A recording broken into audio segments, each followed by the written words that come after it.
Olá, tudo bem? Aqui quem fala é a professora Ana, e conforme nós combinamos a aula passada, a aula de hoje será sobre a correção da nossa avaliação mensal de ciências. A nossa avaliação ocorreu no dia 24 de junho, juntamente com a avaliação mensal de arte. Vale ressaltar que a ordem que eu vou corrigir, primeira, segunda, terceira, quarta e quinta questão, é a ordem que eu elaborei a prova. Eu sei que para vocês a ordem foi diferente, porque eu coloquei o programa para alternar as questões, para que vocês não tivessem a prova igual. Mas não se preocupem que na correção eu segui essa ordem, e o programa, quando ele me dá as respostas, ele me dá nessa ordem, tá bom? Na primeira questão, eu pergunto o seguinte: o rompimento da barragem de contenção de uma mineradora em Mariana, Minas Gerais, acarreta o derramamento de lama contendo resíduos poluentes no Rio Doce. Esses resíduos foram gerados na utilização de um minério composto de menor raio atômico do grupo 8 da tabela de classificação periódica de elementos, que possui facilidade em conduzir calor e eletricidade. Uma lama levou 16 dias para atingir o mar, a 600 quilômetros do acidente local, deixando um rastro de destruição nesse trajeto. Caso alcance o arquipélago de Abrolhos, os recifes de coral dessa região ficam ameaçados. O elemento que apresenta as características químicas descritas no texto é classificado como A. Um metal. B. Um gás nobre. C. Um não metal. Ou D. Um ametal. A resposta correta é um metal.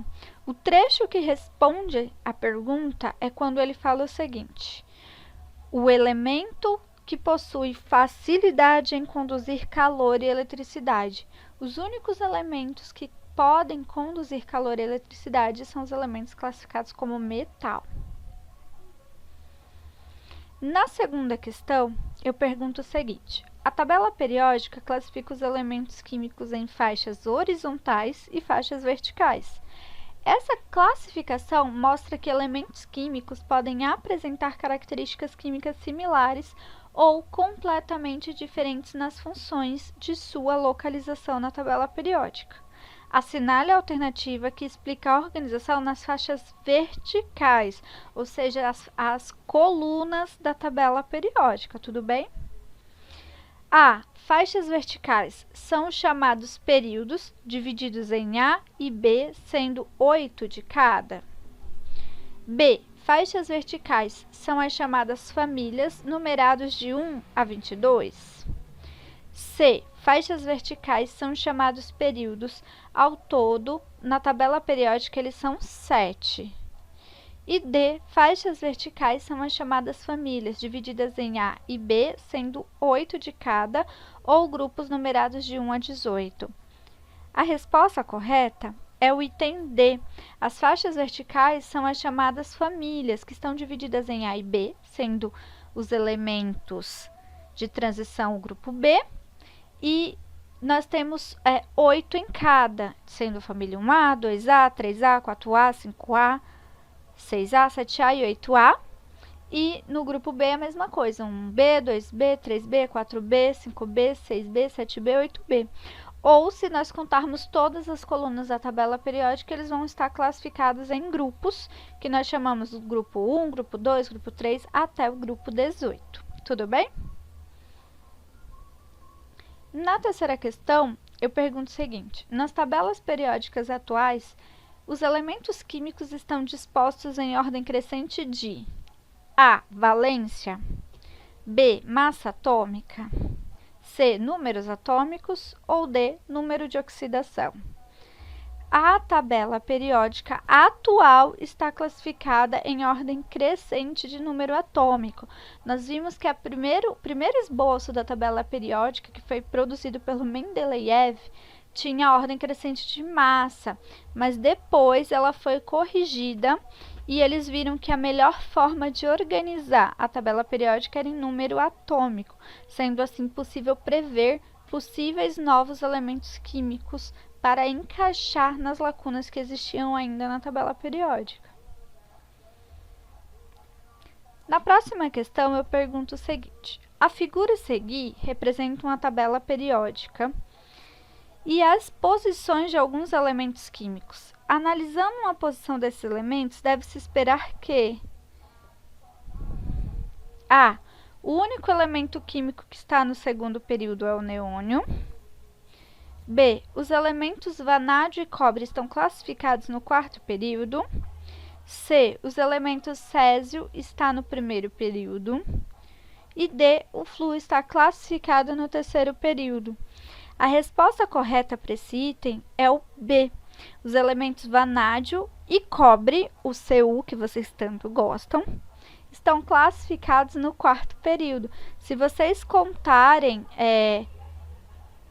as linhas horizontais, que são os períodos, eu vou ter o primeiro aqui, primeiro período, segundo período, terceiro período e o quarto período, onde estão correspondente o elemento vanádio e, seguindo na linha horizontal, o cobre, ok? Na próxima questão, Mendeleev, considerado o pai da tabela periódica, foi o principal cientista a ter uma ideia que conduziu a tabela periódica, usado hoje por pesquisadores e estudantes do mundo todo. Assinale a alternativa que melhor justifica a importância da criação da tabela periódica. A. A criação da tabela possibilitou organizar os elementos químicos para que se possam verificar e prever suas propriedades com base em sua localização na tabela. B. A criação da tabela possibilitou organizar os elementos químicos para que se possa identificar suas massas atômicas. C. A criação da tabela possibilitou organizar os elementos químicos para que se possa identificar seus números atômicos. E D. A criação da tabela possibilitou organizar os elementos químicos para que se possa identificar seu número de oxidação. A resposta correta para esse item é o item A. Quando Mendeleev desenvolveu a tabela periódica, ele possibilitou que nós organizássemos os elementos químicos de uma maneira que fosse possível verificar e prever propriedades. Por exemplo, os elementos que são classificados como metais, que têm a propriedade de conduzir energia elétrica, de conduzir calor. Os elementos que são classificados como não metais, que não possuem essa característica de condução de eletricidade. E também prever os tipos de ligações químicas que eles possam realizar entre eles. Seguindo adiante, nós temos a questão que fala o seguinte: o cobre é um dos metais mais usados pelo ser humano desde a pré-história. Atualmente tem grande aplicação em fabricação de fios e cabos e em ligas metálicas, como bronze e latão. Sua temperatura de fusão é aproximadamente 1085 graus Celsius. Com relação ao cobre, é correto afirmar que a temperatura ambiente, o cobre se encontra no estado líquido. B. Devido à boa condutibilidade elétrica que apresenta, é usado na fabricação de fios elétricos. C. Uma temperatura qualificada em metal cobre pode transformar-se em vapor de 1085 graus Celsius. E D. O cobre pode ser transformado em fios com facilidade devido à sua alta flutuabilidade. Resposta correta. Item B, a boa condutividade, uma vez que ele é um elemento classificado como metal, é usada na fabricação de fios elétricos, né? Eu sempre dou o exemplo da produção de fios de cobre usando o cobre, o elemento cobre. Observe uma imagem e responda a questão. Uma imagem mostra o elemento químico titânio, como ele aparece na tabela periódica. O número atômico do elemento é... Então, se vocês analisarem essa imagem, vocês têm que me dizer se A. O número atômico é 47.867, B. 10, C. 22 e D. 8. A resposta correta é o item C. 22, uma vez que nós sabemos que o número atômico sempre se posiciona nessa região do símbolo químico, tudo bem? O número 47.867 corresponde à massa atômica, que fica logo embaixo. O número 10 e o número 8 fazem parte da distribuição eletrônica. A eletroquímica é uma área da química com grande aplicação industrial. Dentre elas, se destaca na área do saneamento, onde o tratamento de águas residuais utiliza o processo químico descrito para transformar um composto químico em outro por meio da aplicação de uma corrente elétrica na solução. O processo descrito recebe o nome de A. Destilação, B. Filtração, C. Decantação e E. Eletrólise. Quando eu falo que ele passa por um processo químico para transformar um composto químico em outro por meio da aplicação de corrente elétrica numa solução, eu estou falando de eletrólise. Então, a resposta correta é o item D. As substâncias cloradas de cálcio, CaCl2, metano, CH4, hidrogênio de potássio, KOH, e tetracloreto de carbono, CCl4, são exemplos de A. Substâncias simples, B. Substâncias compostas, C. Substâncias iônicas e D. Substâncias covalentes. A resposta correta é o item B, substâncias compostas. Sempre que eu tenho substâncias compostas por diferentes elementos químicos, mais de dois ou mais, eu vou ter substâncias compostas. O ser humano desenvolve tecnologias desde a pré-história, quando busca sua sobrevivência por meio da aplicação do conhecimento tecnológico com o passar do tempo. Esse conhecimento acumulado ficou cada vez maior e resultou em avanços na medicina, indústria, engenharia e em outras áreas.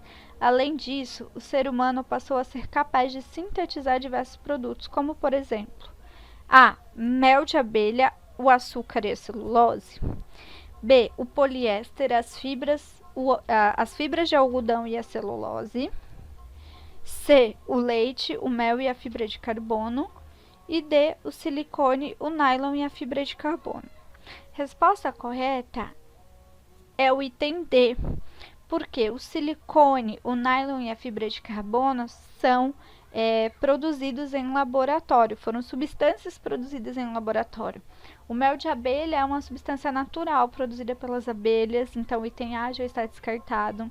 O item B, eu tenho a fibra de algodão, que o algodão é uma planta, também é uma substância natural. A celulose também é substância de origem da planta. No item C, o leite é uma substância natural produzida por animais mamíferos. O mel é produzido pela abelha. Então, o único item que eu tenho exclusivamente substâncias produzidas sinteticamente é o item D de dado. Por hoje é só. Essa é a correção da prova. Anotem. Qualquer dúvida, na próxima aula nós discutiremos sobre as questões, ok? Beijão, tchau, tchau!